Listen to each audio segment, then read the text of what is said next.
Hello friends, welcome to Niranjan kitchen. இன்றைக்கி சூப்பரான சிறுதானியத்தில் முருங்கைக்காய் சாதம் தான் பார்க்க போகிறோம்.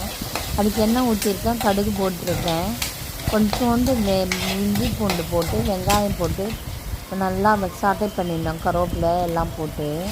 அதுக்கப்புறம் வெட்டி வச்ச தக்காளி கொஞ்சம் கூடவே சேர்த்துக்கணும். சேர்த்து நல்லா உப்பு போட்டு நல்லா வதங்கணும். வெங்காயம் தக்காளி வதங்குறப்ப வதங்கி நல்லா மேஷ் ஆகி வந்த பிறகு தான் நம்ம முருங்கைக்காய் சேர்க்கணும். இந்த சாதம் சிறுதானியம் ரொம்ப ரொம்ப உடம்புக்கு நல்லது, ஹெல்த்தியும் கூட. இந்த மாதிரி சாப்பாடு எடுத்துங்க. டயட் மெயின்டைன் பண்ணுறோன்னு நினைக்கிறவங்க இந்த மாதிரி ஹெல்த்தியான சிறுதானியம் சாப்பாடு எடுத்துக்கிட்டால் ரொம்ப ரொம்ப நல்லது. எதுவுமே நான் ஆர்டிஃபிஷியல் எதுவுமே ஃபுட்ஸ் எதுவும் எடுத்துக்கல. இந்த சிறுதானியம் மட்டும்தான் கிட்டத்தட்ட 5 மாதமாக எடுத்துக்கிட்டாங்க. 18 கிலோ குறைஞ்சேன். 98 கிலோ இப்போ 81 கிலோவில் வந்துட்டேன். இப்போ 81 கிலோவில் வந்திருக்கேன். ஃபுட்டும் நான் குறைஞ்சனால எனக்கு வெயிட் லாஸும் ஆகிட்டு. பட் எனக்கு உடம்பு டயர்னஸ் இல்லை சிறுதானியம் எடுத்துக்கிறதுனால. இப்போ பாருங்கள், முருங்கைக்காய் சேர்த்துருக்கேன். இந்த ஸ்டேஜில் முருங்கைக்காய் சேர்த்து நல்லா வதங்கணும். கொஞ்சம் நேரம் வதக்க விட்டு கொஞ்சம் வதக்கணும். ஆர்டிஃபிஷியல் ஃபுட்ஸ் எதுவுமே எடுத்துக்கல. நான் வெயிட் லாஸ் பண்ணோன்னு நினைக்கிறவங்க சிறுதானிய ஃபுட் எடுத்துக்கோங்க. 3 வேளையுமே நல்லது, உடம்புக்கு ரொம்ப ரொம்ப நல்லது. நடுவில் கொஞ்சம் ஃப்ரூட்ஸ் எடுத்துக்கிறேன். இப்போ ஒரு ஸ்பூன் மிளகாத்தூள் சேர்த்துருக்கேன். நம்ம இதுக்கு நான் இதில் வேறு எதுவும் மசாலா எதுவுமே சேர்க்கல. நிஜமாலுமே சொல்கிறேன், ப்ராமிஸாக சொல்கிறேன், வெயிட் லாஸ் நல்லா ஆகும்.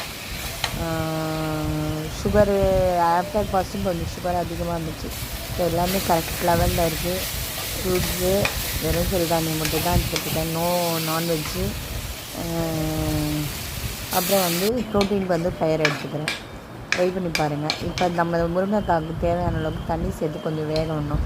முருங்கைக்காய் வெந்த பிறகு தான் அரிசி சேர்க்கணும். ஏன்னா அதில் முன்னாடியே அரிசி சேர்த்துட்டோம்னா நமக்கு முருங்கைக்காய் வேகாது. அதனால் முருங்கைக்காய் நல்லா வெந்ததும் அரிசி சேர்க்கணும். அப்போ தான் நம்ம சாதம் நல்லாயிருக்கும். இங்கே பாருங்கள், நம்ம முருங்கைக்காய் நல்லா வெந்துருச்சு. இந்த ஸ்டேஜில் நம்ம இப்போ ஊற வச்சு வச்சுருக்க சாமை அரிசி சேர்த்துக்கிறோம்.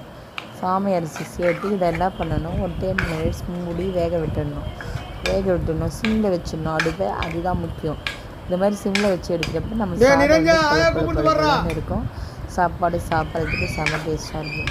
இது ஆற ஒரு மாதிரி சாதம் வரகர் சாதம் கொஞ்சம் இதுவாக இருக்குது. இந்த மாதிரி வித்தியாசமான சமையலுக்கு எங்கள் சேனல் சப்ஸ்கிரைப் பண்ணுங்கள், லைக் பண்ணுங்கள், ஷேர் பண்ணுங்கள். இங்கே பாருங்கள், நம்ம சூப்பரான முருங்கைக்காய் சாதம் ரெடி ஆகிடுச்சு.